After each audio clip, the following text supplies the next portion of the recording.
మగాడే గొప్పరా. ఎందుకంటే మగాడు ఎక్కడికి వెళ్ళినా ఎలా ఉన్నా బతికేస్తాడు. అయినా మగాడు ఏదనుకున్నా సాధించేస్తాడు. మగవాళ్ళు గొప్పవాళ్ళే, కానీ వాళ్ళని గొప్పవాళ్ళుగా తీర్చిదిద్దింది మాత్రం ఒక ఆడది.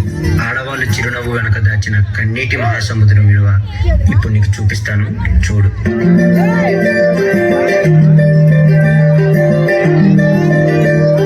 మగువా మగువా లోకానికి తెలుసా నీ విలువ?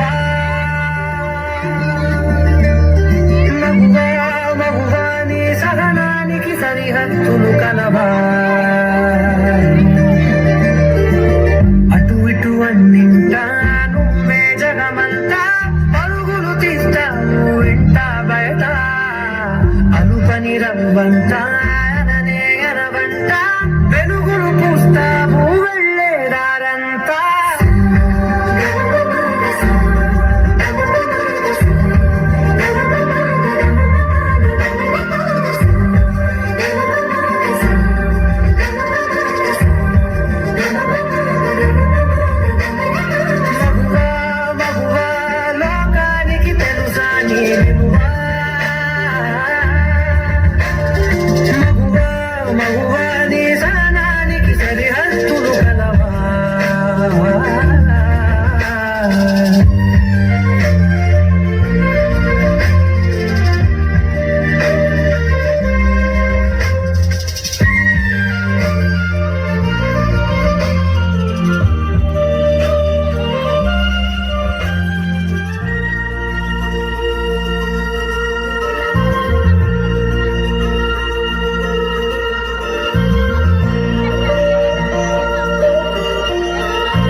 క్షణం ఆడది మీ కళ్ళ ముందు కనిపించకపోతే అమ్మా ఆకలితుంది. అబ్బా ఇప్పుడు ఈ బట్టలంతా ఉతికి ఇల్లంతా సదరాలా? నీ కాటుక కనులు విప్పారకపోతే ఈ భూమికి తెరవారదుగా.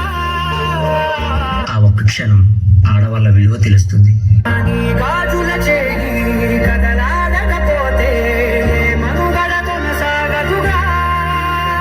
ప్రతి వరుసలో ప్రేమగా అందుకున్న బంధమా, అంతులేని నీశమా, అంచనాల కంకుమా, ఆలయాలు కోరని ఆదిశక్తి రూపమా. ఈసారి కూడా ఆ పనికి మళ్ళింది ఆడబిడ్డనే కంటే నా వంశం ఇక్కడితోనే ఆగిపోతుంది. ఈసారి మగబిడ్డను కనకపోతే నువ్వు వేరే పెళ్లి చేసుకుని నా వంశాన్ని నిలబెట్టాలి, అర్థమవుతుందా? మావయ్య మీ ఇంటికి వారసునిచ్చా. జగతిలో దీపమే వెలుగునా, ఇంద్రగులాలనలో ప్రియ మగు పాలనలో ప్రతి ఒక్క మగవాడు పసివాడేగా.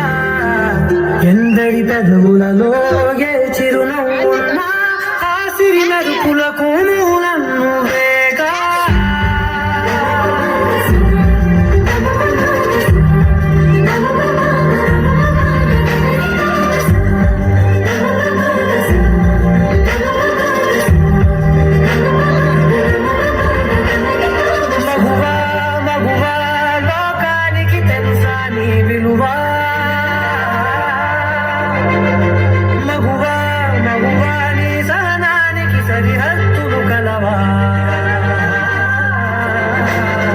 స్త్రీ తను మరో జన్మెత్తి మనకు జన్మనిస్తుంది.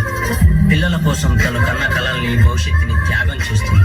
ప్రతి మగాడి విజయం వెనక ఒక ఆడది ఉంటుంది అంటారు. వెనకలేదు, వెనకబడే ఉంది. మనం కింద పడితే అమ్మా అంటాం. అలాంటి స్త్రీని పడేస్తూనే ఉన్నాం, అగాధాల్లోకి పడేస్తూనే ఉన్నాం. ప్రపంచం ఎన్ని సంఖ్యలు వేసినా తన ప్రపంచంలో తాను స్వేచ్ఛగా ఎగిరే పక్షే స్త్రీ. దయచేసి పంజరంలో బంధించకండి. అవును, మగవాళ్ళు గొప్పవాళ్ళే, కానీ స్త్రీని గౌరవించడంలోనే ఆ గొప్పతనం ఉంది.